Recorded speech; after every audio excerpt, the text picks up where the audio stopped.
keessa nutas qaba mee keessa nutas qaba nyaaba garaani matini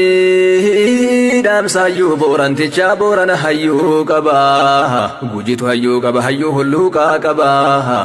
baaletu hayyuu qaba arsitu hayyuu qaba hayyuu malkaan laallanne ka guyyaa goraan rafne ka iccitiin facaafne hayyuu sunduuqa qaba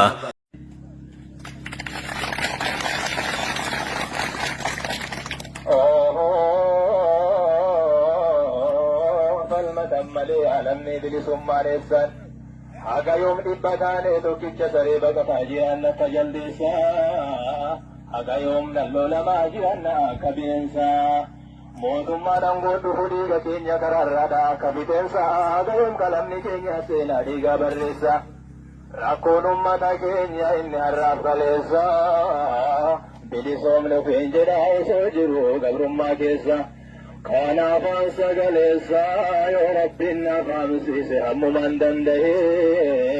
nu barsiisu ummata Oromoo ka biyya ofirratti abbaate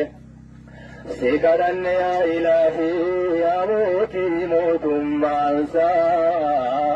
kooni guutu wal gahee nu barsiisu ummata Oromoo ka biyya ofirratti abbaate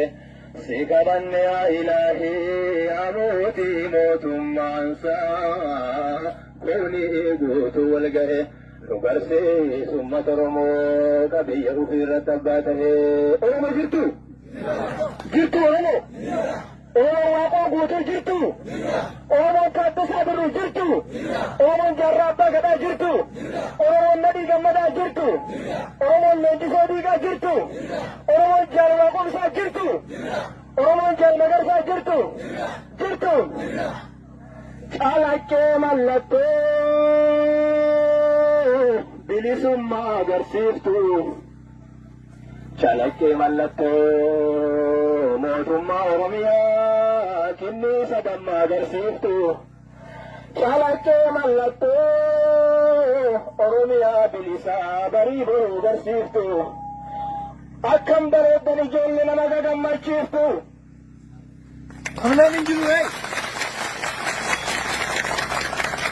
akkam bareeddan ijoollee nama gagammachiiftu ijoollee walirraa fuutee qabsoo akka xayyaaraa samiirra balaliiftu mee takkatu as baatee kilaashii kan keessaniin xiqqoo nan taphachiiftu mee takkatu as baatee zinnaara kan keessaniin xiqqoo nan taphachiiftu